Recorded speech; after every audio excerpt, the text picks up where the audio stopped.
Je suis trop contente de vous retrouver aujourd'hui pour une nouvelle vidéo sur le droit, sur l'école d'avocat plus particulièrement. Ça fait longtemps que je voulais faire cette vidéo étant donné que je suis passée par là, et vu que je suis passée par là, il est temps pour moi de vous en parler, de vous donner des conseils. J'aime bien parler de mes expériences passées, avoir assez de recul pour pouvoir vous conseiller. Et puis là, on tombe sur la bonne période étant donné que les épreuves du CRFPA sont bientôt terminées et il est temps de réfléchir à l'après, c'est-à-dire à l'école d'avocat. Et puis surtout, restez jusqu'à la fin de la vidéo parce que vous aurez des conseils financiers étant donné que vous pouvez obtenir quelque chose qui peut vous aider pendant votre formation d'école d'avocat. Et ça, on le sait que très rarement, donc restez jusqu'à la fin. Sur ce, je vais aller m'installer dans la chambre, être un petit peu plus cosy, plus tranquille pour pouvoir vous parler de tout ça. Let's go! Bon, vous l'avez compris, nous allons parler de l'école d'avocat. J'ai tellement de choses à vous dire et je pense qu'il n'y a pas assez de vidéos sur le sujet parce qu'on sait à quel point parfois on peut se retrouver seul sans avoir d'informations sur le sujet ou des conseils de gens qui sont passés par là. Donc je suis ravie d'être là et de pouvoir en parler. Ok, petite info juste en exclu, les gars, suivez-moi sur cette chaîne. Je vous mets le lien de la chaîne aussi en description. J'ouvre une nouvelle chaîne spécialement pour le droit, c'est-à-dire que je vais poster une fois par semaine et la vidéo sera exclusivement lié au droit, aux études, au ressenti, aux conseils, bref, vraiment à tout ce qui est relié à mes études, au droit, au métier. J'ai quelques idées de concepts de vidéos que je vais mettre en place dessus. Donc si vous me suivez exclusivement pour le droit, n'hésitez pas à y aller. Comme ça me permettra de voir qui me suit un peu par rapport au droit. Alors j'espère vraiment que vous me voyez bien. Attendez, je vais vous montrer juste à quoi ressemble ma caméra. C'est une catastrophe. Let's go pour le premier sujet qui va être comment se déroule l'école d'avocat au niveau des périodes, au niveau du temps. Alors ça dure très exactement 18 mois, mais en attendant les résultats etc, c'est presque quasiment 2 ans en réalité. Et oui, c'est long. On peut découper l'école d'avocat par 3 périodes. Première période, 6 mois de cours. Ensuite, 6 mois de stage qu'on appelle PPI. Donc c'est un stage que tu vas faire en dehors d'un cabinet d'avocat. Toutefois, notez que c'est possible, ça fait partie des exceptions, mais on verra ça plus tard. Donc c'est le stage en entreprise, en association, en organisation, etc. Et enfin, troisième période, le stage obligatoire en cabinet d'avocat, suivi ensuite par les examens du CAPA. Donc là, si vous me regardez à la période où je sors cette vidéo, vous n'avez pas encore les résultats du CRFPA, donc vous savez juste si vous êtes admissible mais pas admis. Donc en soi, cette vidéo sort au bon moment, au moment où vous allez vous poser plein de questions sur l'école d'avocat. N'hésitez pas à vous renseigner sur le fonctionnement de votre école, étant donné que là, par exemple, au niveau des périodes, les 3 périodes que je vous ai données peuvent être modulables. Ça dépend des écoles. Moi, à laquelle j'étais, on avait la possibilité de moduler les périodes. Donc j'avais hésité. Et d'ailleurs, petit conseil, pour la période de cours, je vous conseille de vous renseigner pour voir si vous avez la possibilité de faire une alternance en même temps des cours. Parce qu'on le sait tous, je vous le dis, les cours en école d'avocat ne sont pas... c'est pas les vrais cours que tu as connus à la fac, c'est pas les cours hyper poussés. Clairement, tu as le temps à côté de faire quelque chose. Je sais pas si vous prévoyez de travailler ou pas à côté. Il y en a, je sais, qui payent, qui ont des responsabilités lourdes en payant leur loyer, etc. J'ai trop de choses à vous dire, mais cette information, les gars, elle est indispensable. Vous pouvez obtenir une aide du Pôle emploi en étant en formation en école d'avocat. Je vous dis ça à la fin de la vidéo pour que ce soit frais pour vous. Donc restez jusqu'à la fin parce que pour le coup, j'ai manqué ce truc, je l'ai fait mais en retard, ce qui fait que je n'ai pas réussi à avoir la subvention. Donc vous avez la possibilité et le temps de faire une alternance à côté si vous avez envie d'avoir une autre expérience supplémentaire sur votre CV qui vous permettra d'avoir des meilleurs stages pour le PPI et pour le stage final. Très honnêtement, je vous le conseille, à part si vous avez peur de vous sentir débordé, etc. Dans ces cas-là, ne prenez pas d'alternance, mais si vraiment vous avez envie de taper dans les meilleurs stages et d'avoir une expérience professionnelle en plus parce que vous estimez que vous n'avez pas fait assez de stages, etc.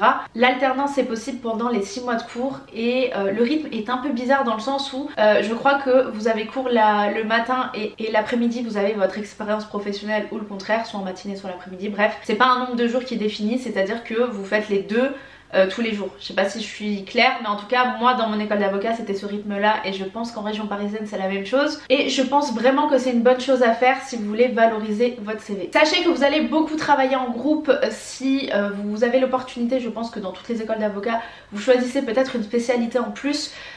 Moi ça a été le cas, il fallait que je choisisse ce qu'on appelle une majeure, donc j'avais pris une majeure en droit des nouvelles technologies et j'étais répartie en fait dans des petits groupes de gens qui avaient choisi cette même majeure et on avait donc des travaux en groupe à faire pour qu'on puisse avoir une note de contrôle continu. Alors au niveau des cours, vous avez des cours qui sont plus importants que d'autres comme la déontologie qui auront un coefficient plus élevé. Donc les cours seront assez légers, mais essayez quand même de suivre les cours de déontologie parce que ce sera le plus gros oral, le plus gros coefficient que vous aurez pour la note du CAPA. Donc pour les cours, vous avez principalement des cours de procédure qui vont vous permettre d'établir des actes juridiques. Vous aurez des cours de plaidoirie, des cours de déontologie et d'anglais juridique. Ça c'est pour moi les matières qui vont compter pour le CAPA, en plus des notes de contrôle continu que vous aurez donc dans les notes de groupe en fonction des matières que vous avez choisies. Mais en tout cas ce sont les matières à privilégier, surtout la déontologie parce que ce sera le plus gros coef. Je vous le dis entre vous et moi, mais faites attention aux absences, ça dépend encore une fois du fonctionnement de votre école, mais je sais que au niveau des absences c'était très strict. Je crois qu'on avait le droit à 3 absences durant les 6 mois de cours. Donc des absences qui doivent être justifiées. Moi c'était l'époque où on avait des cours en ligne, donc très honnêtement c'était pas compliqué. Mais vous qui êtes sur place et qui allez être sur place, faites attention, soyez sérieux et assidus. On n'a pas l'impression en fait que ça va se passer forcément comme ça en école d'avocat parce qu'on se dit bon bah c'est bon, les études sont entre guillemets terminées. Plus on monte en grade, moins on sera surveillé à ce niveau-là. Et bien non. Alors petit conseil aussi, n'hésitez pas à envoyer des messages ou à parler aux gens qui sont autour de vous en cours. Il s'agit quand même de vos dernières années en tant qu'étudiant. Je sais que c'est compliqué quand on entre en école d'avocat et qu'on connaît pas forcément de monde, mais si vous ne connaissez pas grand monde, n'hésitez pas à envoyer des messages. Moi je sais combien de fois j'ai dû envoyer des messages à des personnes que je connaissais pas forcément parce que j'avais pas vocation à les voir en cours étant donné qu'on était en distanciel. Surtout quand j'avais des travaux de groupe, j'avais pas le choix que de discuter avec des gens que je connaissais pas. On se faisait des réunions en Zoom, ça m'a permis d'avoir d'autres contacts et ça c'est important. Maintenant on va parler des stages. On commence tout d'abord par le stage PPI. Moi ça a été un vrai bonheur de faire un stage PPI. Je sais qu'il y en a beaucoup qui veulent justement supprimer les 6 mois de PPI pour pouvoir justement réduire la durée de l'école d'avocat parce que comme je vous ai dit c'est long, mais moi ça a été une réelle découverte dans le sens où j'ai beaucoup aimé mes expériences en entreprise. J'ai pu faire mon PPI dans un grand groupe français, ce qui m'a permis de voir le fonctionnement d'une entreprise, d'un grand groupe, etc. Et ça a été un vrai coup de cœur et très honnêtement tu découvres aussi les avantages en entreprise et ça on adore. Donc c'est l'occasion pour vous de découvrir autre chose que les cabinets d'avocats, c'est l'occasion pour vous peut-être de faire une expérience dans une matière que vous aimez et dont vous avez peut-être pas d'expérience dans le CV. Pour bien comprendre, il faut être assez smart au niveau des choix de stage que vous faites, étant donné que si admettons vous commencez par le PPI, c'est bien de faire une petite suite logique pour vous permettre d'obtenir le stage en cabinet que vous voulez. Et je reçois aussi beaucoup de questions sur comment moduler les périodes de stage, est-ce qu'il faut commencer par le stage en PPI ou le stage en cabinet. Moi en l'occurrence j'avais commencé par le stage PPI, donc j'avais suivi un peu le cheminement classique, 6 mois de cours, stage PPI, stage final. Donc cet ordre là vous permet de faire le stage final à la fin et de vous permettre d'avoir en fait tout simplement une offre de collaboration à la fin pour pouvoir enchaîner directement sur la collab. Donc ça on va dire que c'est un peu la suite logique, mais l'inconvénient c'est que vous allez être en concurrence vu que ce sera de janvier à juillet et généralement dans ces périodes là vous serez en concurrence avec les écoles d'avocats, d'autres stagiaires, etc.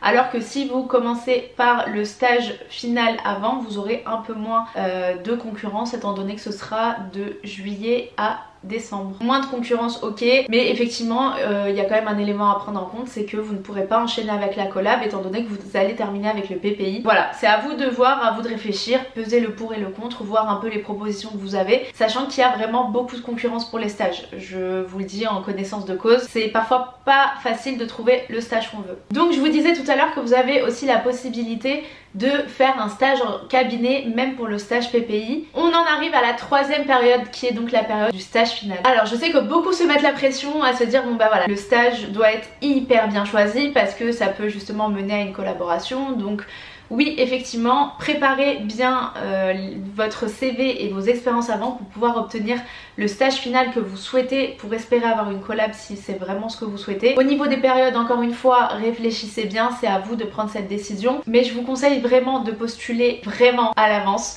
Surtout si vous voulez avoir un stage dans une grosse structure assez connue, ça vous permettra d'avoir moins de stress et puis moins de concurrence aussi. Alors maintenant que les explications sont à peu près terminées, je vais vous expliquer un petit peu moi comment ça s'est passé. Je vous ai dit j'ai commencé par les 6 mois de cours, donc on était en distanciel, ce qui m'a permis d'avoir en fait du temps à côté. J'avais vraiment hésité à faire une alternance et après les délais étaient passés, donc au final je n'en avais pas faite, mais je pense que ça aurait été une bonne chose de le faire. Stage PPI, donc je vous ai dit j'ai fait ça en entreprise, ça a été une très belle expérience, ça m'a fait découvrir le monde de l'entreprise, comment ça se passait, les avantages, les équipes, enfin bref, tout ce qu'il faut savoir en entreprise. Et ensuite un stage en cabinet que je vous avoue avoir un peu galéré à trouver parce que je voulais quelque chose qui me plaisait, qui avait une certaine logique dans mon CV, donc ça a été quelque peu difficile. J'étais dans une période où j'en avais un peu marre des études vu que en tout bah, ça fait 7 ans d'études, donc forcément ça fatigue un petit peu. Je trouvais la formation en école d'avocat hyper longue et terminée par le stage final, je pense que c'est ce qui m'a achevé. Mais même au niveau bah, en fait professionnellement parlant, ça m'a conforté dans mes choix futurs, ça m'a conforté sur le type de structure que je voulais, sur le domaine où je voulais bah, me spécialiser, etc. Donc voilà, au final j'ai trouvé ça très long, un peu fatigant, etc. Mais je suis allée jusqu'au bout. Je voyais la plupart des personnes autour de moi avoir déjà un travail, un CDI, une situation, ce qui n'était pas forcément le cas pour moi étant donné que le statut d'élève avocat c'est un peu dans un statut hybride. Même la CAF comme Pôle emploi ne comprennent parfois pas notre statut d'élève avocat. Donc voilà, c'est un statut un peu hybride où t'as un peu un pied dans le monde professionnel mais pas trop parce que t'as quand même des épreuves à préparer à côté. J'ai trouvé ça quand même assez déroutant, mais bon, pas le choix que de passer par là pour pouvoir avoir son diplôme. On en vient à la dernière période, les épreuves du CAPA. Donc pour résumer, vous avez une note de contrôle continu pendant les cours. Ensuite vous avez des notes de rapport de stage. Oui, parlons-en parce que j'ai oublié de vous dire, mais faites vos rapports de stage, donc PPI et stage en cabinet en même temps. Ne les laissez pas jusqu'à la fin parce que ça a été très sportif pour moi étant donné qu'à l'EDAC on demande quand même un certain nombre de pages et une certaine qualité quand même à rendre. Donc vous avez les notes de rapport de stage plus les notes des oraux. Moi ça a été 2 oraux en un, donc une épreuve où on a fait une soutenance de rapport de stage pour les 2 stages en fait. Ensuite vous avez la note de l'anglais juridique. Là encore vous avez un contrôle continu et un oral. L'épreuve de procédure, c'est l'épreuve qui va te faire amener tous les codes possibles parce que tu ne sais pas sur quelle matière tu vas tomber. L'épreuve très importante de plaidoirie. Franchement ça s'est bien passé. J'ai redouté vraiment l'épreuve de plaidoirie et au final j'ai été pas mal contente. C'est quand même une épreuve stressante mais vous inquiétez pas, ça va bien se passer si vous vous entraînez. Mettez-vous à la place d'un avocat. Vous êtes élève avocat, vous êtes bientôt avocat. Mettez-vous dans la peau d'un avocat qui plaide. Et enfin l'épreuve de déontologie, l'oral de déonto que tout le monde redoute. Je ferai une vidéo un peu plus détaillée pour vous conseiller les livres à acheter, pour vous expliquer un peu comment mes révisions se sont passées parce que j'entends très souvent que effectivement les épreuves du CAPA c'est facile à avoir parce qu'il y a un taux de réussite qui est de plus de 90%, donc forcément c'est plus facile que le CRFPA, ça c'est indéniable, mais ensuite c'est en fonction de l'exigence de votre école d'avocat. C'était pas compliqué à avoir si vous fournissez le travail qu'il faut et que vous faites les choses bien. On vous fait comprendre que c'est pas une formalité en fait et qu'il faut bosser pour pouvoir l'avoir. On en vient à la partie financière. Donc cette information est trop méconnue et moi-même voilà, je vous le dis et j'insiste parce que je me suis fait avoir, j'aurais pu bénéficier d'une aide. Déjà première chose avant de vous parler de cette aide là, si vous avez du mal à payer les frais d'entrée en école d'avocat qui s'élèvent à 1800 €, n'hésitez pas à voir avec votre école s'il y a des possibilités pour obtenir une bourse. Alors je sais qu'au niveau des montants etc c'est peut-être compliqué à avoir, il faut vraiment se trouver dans une situation assez compliquée, mais ça ne coûte rien de demander, donc n'hésitez pas à aller voir la personne qui s'en occupe pour poser des questions par rapport aux frais d'inscription. Une fois que vous êtes inscrit, inscrivez-vous à Pôle emploi, mettez-vous en formation et n'hésitez pas à demander un rendez-vous parce que c'est quand même parfois compliqué, on comprend pas tous les tenants et aboutissants, mais voilà, conseil, inscrivez-vous à Pôle emploi, demandez un rendez-vous en disant que vous êtes en formation, que votre formation va durer pendant 24 mois et demandez les aides que vous pouvez avoir. Alors au niveau des montants je ne sais pas ce que ça donne parce que j'ai pas pu en bénéficier, mais vous pouvez obtenir une aide même quand vous allez être en stage. Ne faites pas ça trop tard, vous pouvez le faire peu de temps après avoir commencé la formation en école d'avocat, mais moi je sais que j'avais demandé je crois que j'avais commencé à m'en renseigner, il me restait peut-être 4 mois d'école d'avocat, donc voilà, c'était mort pour moi.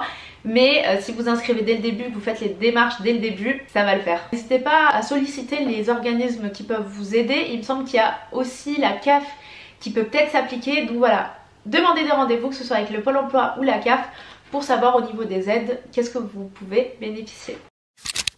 Bon voilà, je pense avoir tout dit. J'espère que votre expérience en école d'avocat se passera bien. N'hésitez pas à venir me voir si vous avez des questions, à me les poser en commentaire. Ça me permettra de voir un peu les idées de vidéos que je peux faire. Me poser les questions aussi sur mon Instagram.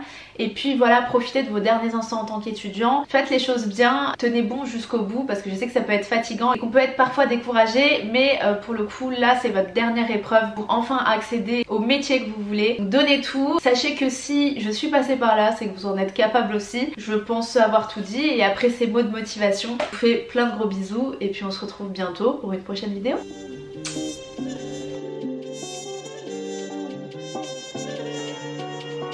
Johnston.